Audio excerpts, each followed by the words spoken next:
atelier bi li ko sabab mooy xam nga ONFP Office national de formation professionnelle moom état da ko dénk saytu liggéeyu ndaw yi parce que quand même kuy wax xëy il faut que nga wax lan la dëkk bi soxla en matière de si wàllu liggéey loolu moo waraloon nag xam nga boo xoolee jamono yu ñu weesi chantier yi bari na liggéey bi bari na surtout ci li jëm ci tabax dëkk bi buñ nee tabax dëkk bi gis ngeen fi fan yi le président inauguré na li ñuy wax TER ak boo xoolee également y a le stade de Abdoulaye Wade de Diamniadio entre autres pour ne citer que cela pour wax ne lépp lu jëm ci wàllu tabax loolu lañ doon saytu di ko gëstu te xam nga aussi ONFP tamit ci wàllam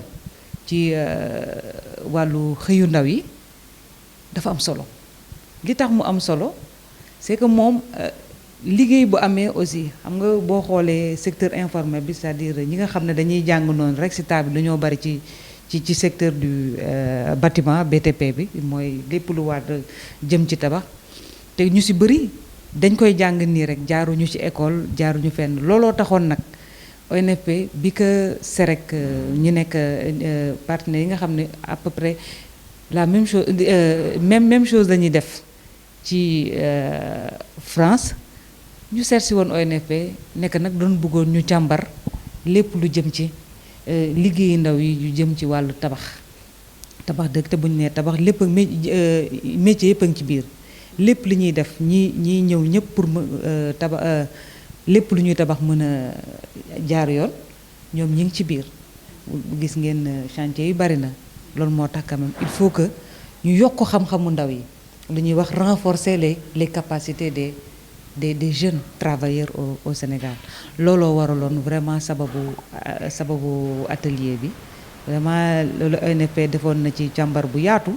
boo xam ne dem na dajeek ndaw yi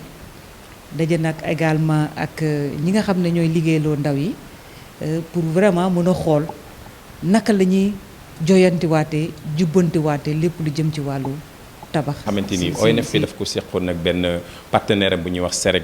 di benn centre de recherche boo xamante ni ci lépp lu yëngatu mbirum qualification lay bokk donc li ñu gis ci étude bi mooy di li ko en tout cas li ko sabab. moo di naka la ndaw ñi di demee ba mën a développer seen i compétences naka la ñuy amee compétence expérience boobu naka lañ koy amee ak suñ koy amee lan moo leen motiver pour ñu dugg ci métier yi rawatina ko métier bi nga xam ne dañ ko choisir secteur bi muy BTP. waaye liñ ci gis moo di Sénégal dañuy jàpp ni ñu ci bëri dañoo jàpp ni pour nga am diplôme rek foofu nga jàng école dugg école alors que mën nga am diplôme. Au même titre que ki nga xamante ni école la jaar te effectivement nekkoo koo xamante jaar nga école donc voie boobu nag mooy li ñuy wax la VAE validation donc des acquis donc de l'expérience maanaam nit ki ci xam-xam bi mu am compétence bi mu am expérience bi mu am mën nañ ko natt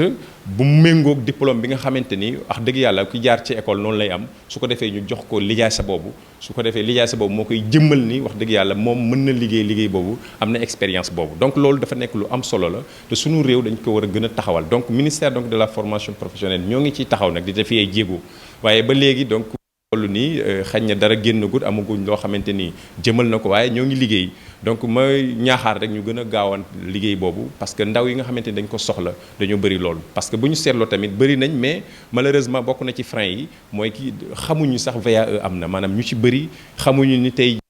seen expérience boobu mën nañ ko soppi mu nekk diplôme loolu ñu ci bëri xamuñ ko donc mu nekk benn faiblesse boo xamante ni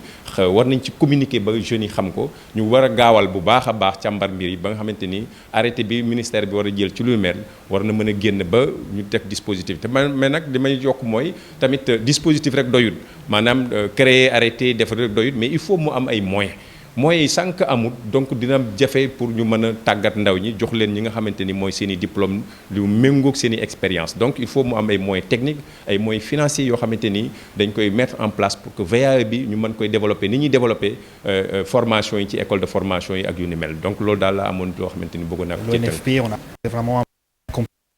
très engagé sur les politiques de formation professionnelle au Sénégal et avec lesquelles on travaille vraiment bien et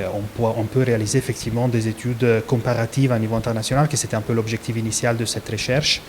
notamment sur un domaine qui est très important pour nous, que c'est celui effectivement des développement des compétences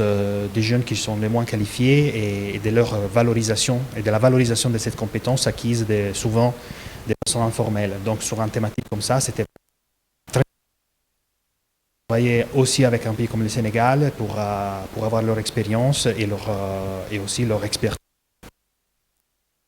Donc c'est un partenariat qui s'est fait vraiment très très bien. Je retiens l'effet qu'on a vraiment